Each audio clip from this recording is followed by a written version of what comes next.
Kasi nahihilo po ako sa billing statement, hindi po tugma dun sa sinabi ninyo.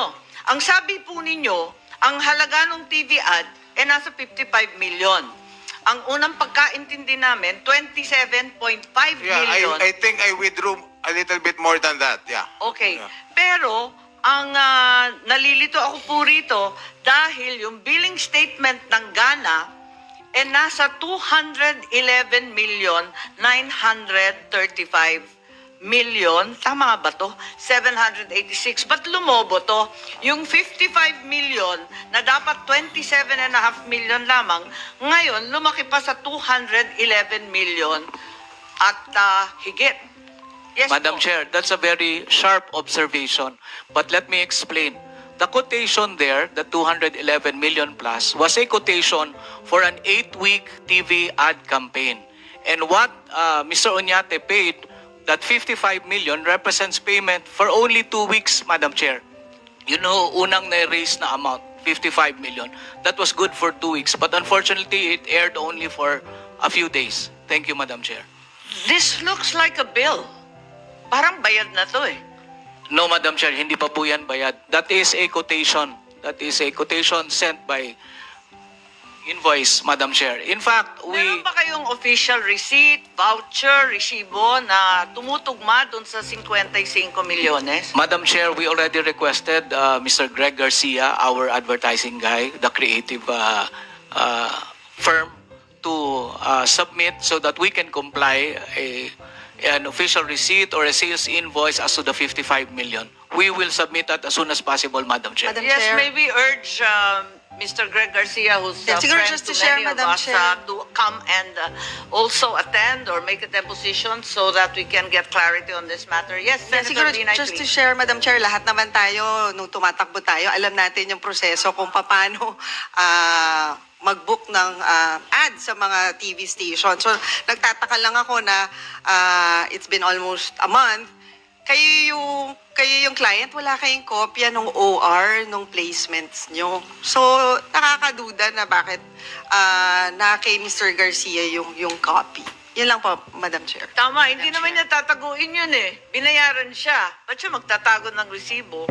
Yes, Dapat Madam yung Chair. nagbayad ng Madam may Chair. resibo, di ba? Hindi niya po itatago. We already spoke with Mr. Garcia and he told us that he will submit the invoice for the 55 million.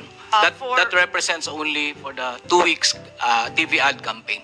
For the Madam information of the members, we actually invited Greg Garcia through PIRMA to attend and help us clarify the situation. And the floor goes back to Senator Risa, who actually had questions pending. Sorry. It's all right, thank you, Madam Chair. Itanong ko lang kay Mr. Oñate kasi sabi nila, nag-withdraw kayo ng higit 27.5 million pesos para i-reimburse yung mga ibang donors nyo na ayaw nyong pangalanan sa komite.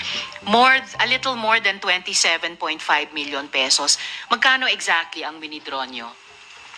I think I withdrew 28 million Kailan nyo po winidraw yung 28 million? last week. Anong araw po last week? At saang bangko po ninyo i-withdraw yung 28 million?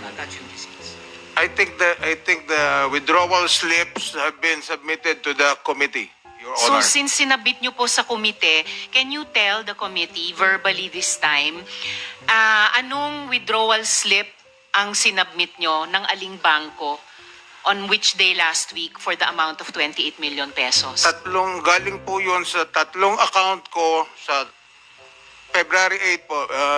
I withdrew the money from my personal bank accounts from 3 banks, February 8, from which BDO, banks po? BPI, and Union Bank. And yung tatlong withdrawal slips po ay nagtototal na 28 million pesos. Yes, Your Honor. Can we ask the COMSEC, Madam Chair, to confirm that those were the 3 withdrawal slips from BDO, BPI, and Union Bank? Union Bank, yeah. Yes, totaling 28 Attorney million Alberto, pesos on please. February 8. Yes, we are providing the members with copies. Yes, po. Yes, Attorney Alberto, please. Annex A, 6 million from BPI.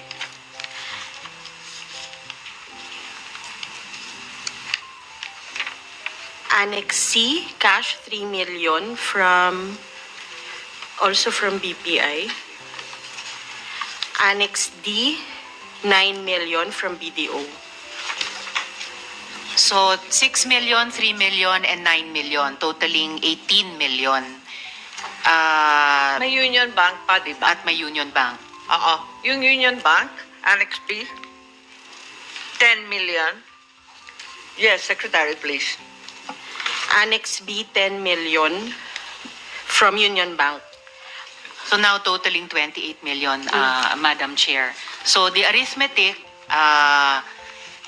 tallies correctly, pero kulang pa rin yung impormasyon na hiningi ng komite 2 weeks ago to know who these donors were. And I think that's an important issue that remains unresolved, Madam Chair, and must be answered by the resource person before this investigation is concluded. Thank you, Madam Chair. Yes, Mr. Oñate wanted For additional information of the committee, our contributors were also invoking their right to privacy. Madam Chair, ang sa akin Yes. lang, Mr. Oñate, nung pumasok sila sa ganitong advocacy, hindi ba dapat ready na sila and proud to say na ipinaglalaban nila itong charter change, itong People's Initiative. So parang nakakagulat na all of a sudden, parang hindi na sila naniniwala dun sa advocacy na pinondohan nila. Parang ganun na ho yung dumadating. So, kumbaga parang nabawasan na yung supporter nyo pagdating dito sa People's Initiative. Naniniwala po sila pero concerned po sila sa kanilang privacy at security. Madam Chair, bakit po sila concerned sa kanilang security? Ano bang banta sa security nila? Because I think right now there is a little bit of a controversy. There are anti People's Initiative. There are pro People's Initiative. They just didn't want to get into this fray, so they decided that they didn't want their names revealed. Okay, yes, Mr. Oñate, pero parang nalilito ako dahil biglang nag-atrasa nung hiningi na yung resibo. Ba't naman nagkaganon? Hindi naman kami interesado sa kanilang kinikita, hindi naman kami nakikialam sa negosyo nila. Aalamin lang natin kung sino yung mga donor. Bagay na kailangan ipagmalaki, hindi naman ikahihiya.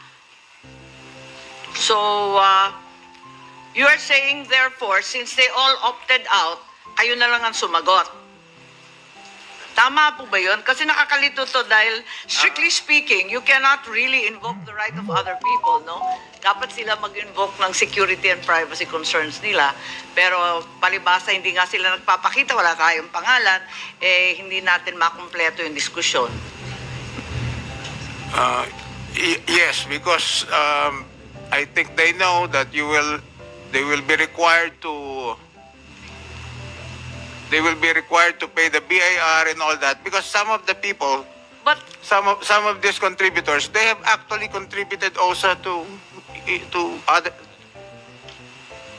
yes, you were saying that they've actually been contributing to other political efforts. Sanay na sila sa And, politika. and they were Bakit and they biglaan were sila never natatakot? required to go to the BIR to pay donors tax.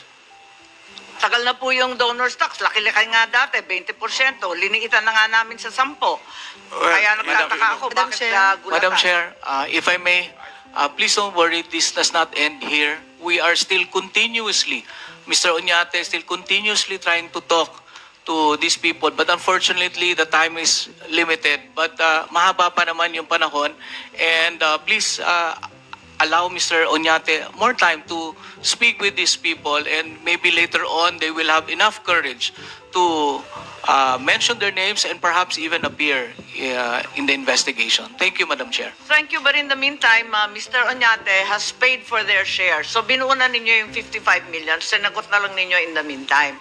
So, eto nga, hinihingi rin natin, narito na yung BIR, si Attorney Tibaya ng BIR, na hinihinga ni Senator Binay at ng chair nung proof of payment ng donor's tax at iba pang dokumento na kinakailangan sa kada donasyon. Madam Chair, siguro maganda din malaman sa kay Attorney Tibayan, ano ba yung proseso dun sa pagbabayad ng donor's tax? For example, itong transaction na to nangyari January ba to? Or January, no? Yung placement ng ad? Or December? Kailan ba dapat nagbabayad ng donor's tax? Within a month after or 3 months after ba? And how much do they need to pay? Good morning po, Madam Chair. So pag donor's tax po, 30 days po yan. Tapos 6% po.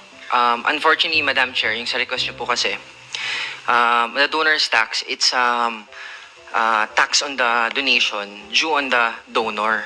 So sa system po namin, we try to extract the information na hinihingi po. Unfortunately, ma'am, pag hindi namin alam yung donor, hindi rin po namin mahanap yung info. Kasi opo. Question. Katulad Hindi ba nito- kailangan rin ninyo ng resibo o invoice or ipapakita na nag-donate?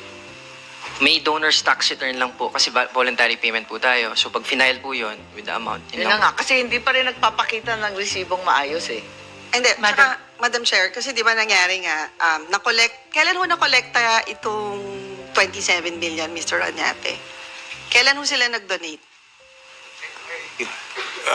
These were contributions by our supporters. Kailan po? Kailan ho kayo nakatanggap ng actual cash from them? The past 3 weeks before we launched the People's Initiative Anong Movement. month? Or baka si Attorney Avisado can answer. Ma'am, we launched the TV ad January 2.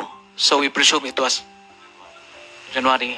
We started it January Okay. 2. So So it was first week of January, so 3 weeks prior to first week So of January. technically, Madam anong Chair. treatment ng BIR ngayon? Supposed to be January nag-donate. So dapat February magbabayad na About 30 sila, di days ba? po. Yes po. 30 days after. Pero ngayon kasi parang binabawi na. So, si Mr. Oñate na lang yung kailangan magbayad ng donor's tax. When you say binawi po, parang... Oo, kasi nalilito ako dito. Kasi kung isang buwan, lampas na ng 30 days yung February 8, hindi po ba? Kasi December pa yun inilunsad. So, kung December pa yun, February 8 inatras, lampas na po tayo ng isang buwan. So, labag na tayo dun sa 30-day deadline. Yeah. Kahit binayaran pa ng iba at withdraw.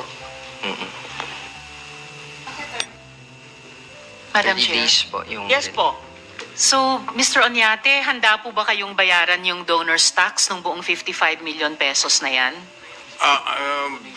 Well, I just want the committee to know that I have been a political operator for the past 30 plus years. Mr. And, Oñate, yeah, wag yeah, na yeah, po yeah. I will come to that. natin I will come to that. Let me explain. Let me No, explain. Mr. Oñate, do So- not please so, argue what- with the members of the committee. Ang tinatanong ko lang po, kasi sabi kanina ni Attorney Avisado, no, you are requesting for more time. Actually po, nabigyan na po kayo ng 2 linggo kalahating buwan nitong komite para humingi ng simpleng mga impormasyon. Ngayon, we are giving you the benefit of the doubt na totoong sinasabi ninyo na ibinayad nyo na lang yung kalahati ng 55 million pesos. Gusto ko pang That is sundin, correct. excuse me Mr. Oñate, gusto pong sundin, Madam Chair, yung line of questioning ni Senator Nancy.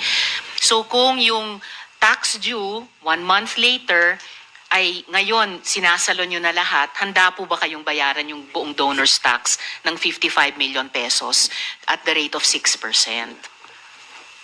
Madam Chair, if I may, that is a legal question and No, with Madam a- Chair, and I was asking Mr. Oñate, not the good attorney. Yeah, It is ma- not a legal question po. It is a matter of fact. Facts po yung tinatanong ng komite. Your- Iniiba-iba nyo yung mga sequence of events or yung events na nag-transpire. We are giving you the benefit of the doubt. Tinatanong ko lang po, a non-legal question, kung handa si Mr. Oñate, bayaran ang 6% donor's tax sa 55 million pesos dun sa ad na iyan, Madam Yes, ma'am. Chair. Yes, ma'am. If, before he can answer, may we ask also, with all due respect to the BIR official, if the contribution was returned, is there still a taxable transaction? If there is, then Mr. Oñate will pay for it. But if there's none, baka wala na rin po. Thank you, Madam Chair. Actually, question lang ha. Kasi di ba on record, it's your law office who's the client of the network. Tama po ba? Kasi kayo yung nag-place ng ad eh. Yes, ma'am, we So placed the ad. technically, the burden to pay BIR is also with your law office. Tama ba, BIR? It depends po kung anong tax ang babayaran. Since donation po siya, donor, dapat Eh, si donor po yung nagbayad po ng... Actually, magulo nga yung transaction eh. Kasi parang nakakuha ng pera si Mr. Onyate, binigay niya sa law office. Hindi, binigay daw in cash. If I'm correct, kaya ako nalilito sa narration of events, Senator Binay, nung una tayo nagtagpo, ang sabi sa hearing, dinala yung 55 million ni Mr. Onyate kay Greg Garcia. Diretso. Wala pang abogado nun. Kaya lang hindi mabuo ng pirma at ni Mr. Onyate yung documentary requirements. Kaya ang Ghana Law Office ang siyang nagpirma at nagbigay ng documentary requirements. Tama po ba yun? That's according to the transcript, Attorney And Abisado. Madam Chair. I would assume yung OR ng network, nakapangalan po sa law office. Yes, Madam Chair. What happened was we engaged the services of Mr. Greg Garcia. He is an advertising guru. If you want to sell a product, we have a campaign. We engaged him. And then, kami ho yung client ni Mr. Yes, pero Garcia. Attorney Abisado, pinag-uusapan lang ho natin yung dokumento. You submitted to the committee a billing statement. Yes, ma'am. Kayo yung client eh. Yes po. Wala naman ho nakasulat na Greg Garcia dito. And Yes I would po. assume you signed the contract with the networks. Tama po ba? Yes po. And then, di sa inyo ho nga yung OR. So, Yes, ma'am. Ang sinasabi lang ho namin, when we received the billing, we forwarded it to Mr. Onyate, and it was Mr. Onyate who paid it in cash. As he testified during the last hearing, he paid it in cash to Mr. Greg Garcia.